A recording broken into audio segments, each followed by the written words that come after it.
Our childhood trauma doesn't stay in the past where we think it belongs. It follows us. It whispers into how we love, how we fight, and even how we raise our children. And unless we heal, what wounded us ends up wounding the very people we love most. Welcome to Courtship Academy. I am Christine Vidal-Wachuku, and here I discuss how childhood wounds shape your love and money story, how you can heal to make better choices and break the cycle so your children don't inherit wounds that were never theirs. Today, I want to show you how childhood trauma affects marriage and your children in ways that may surprise you. Trauma is sneaky. It doesn't announce itself by name, like coming out and saying, oh, hello, I am trauma, here I am. No. Instead, it hides in patterns. It shows up when you shut down during conflict, when you overreact to small issues, or when you find yourself triggered by your partner's tone of voice. For example, if you grew up in a home where yelling meant danger, you knew that if you heard your mom shouting or your dad shouting, it meant trouble. Then your partner raising their voice, even slightly, might send you into panic or withdrawal. It's not really about your partner.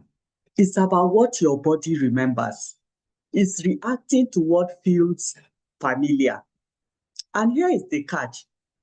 If you don't recognize this, your spouse or partner becomes the villain of a story they didn't even write.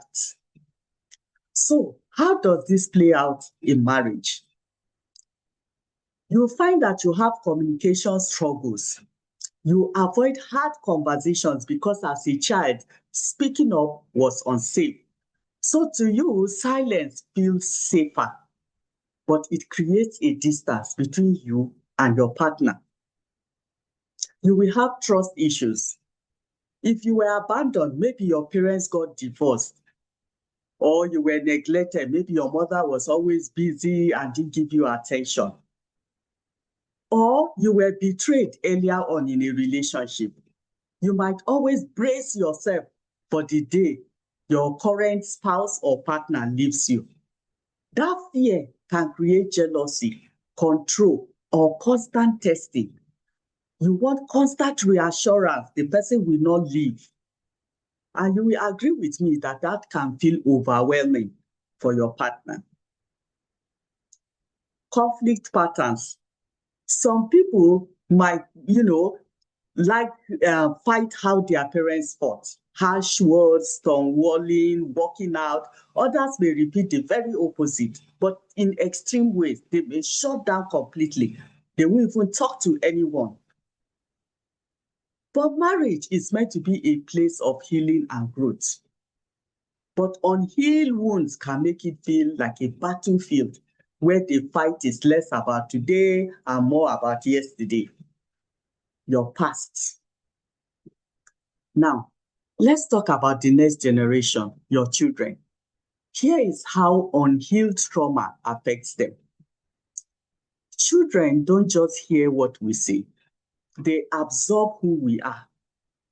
If you grew up with criticism and now speak harshly when you're stressed, your children will learn that love sounds sharp. Because you're the love they see, their body will remember it later during their own relationships. They will stay with partners that speak harshly to them because that's what feels familiar, even if it's hurting them. If you shut down when overwhelmed, your kids learn that silence is normal, even when they are hurting. They will keep things to themselves and never want to share it with you or anyone else. Here is the hardest truth. Children don't just inherit your DNA, they inherit your patterns, what they saw in you.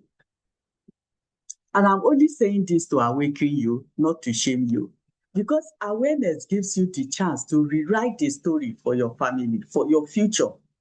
And that's why here at Courtship Academy, I talk about healing before you choose and settle down in marriage.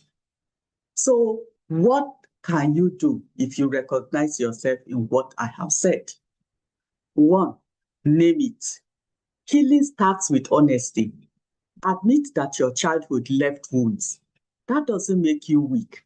It makes you aware. That's where I started.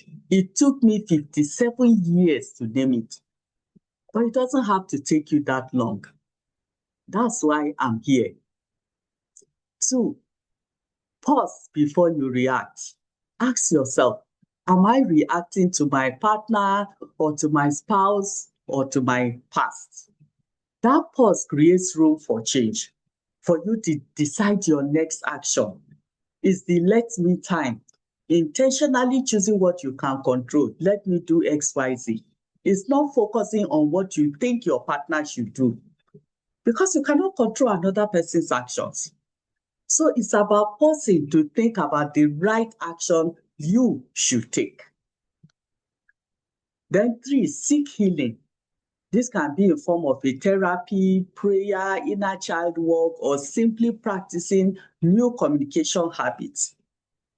And healing is a process, not an instant switch that you just put on and off. That's why we are developing our Heal Before You Choose course. And fourthly, if you are married, then you need to model growth for your children. When you apologize, when you own your own mistakes, when you choose a new response, your children witness what healing looks like. It's transformative. Here is what I want you to remember. Unhealed trauma repeats, because you may forget, but your body doesn't. Unhealed trauma redeems. So which one do you want for your spouse and for your children to inherit? So let me ask you, did you see yourself in this video? Do you notice your childhood showing up in your current relationship, marriage, or parenting? Drop your thoughts in the comments. You are not alone, and your story might give someone else the courage to heal. If this video spoke to you, subscribe and share it with someone who needs hope that circles can be broken. I'm Christine, and I'm here to help you stop your past from running your relationships, causing you to bleed on those who never wounded you.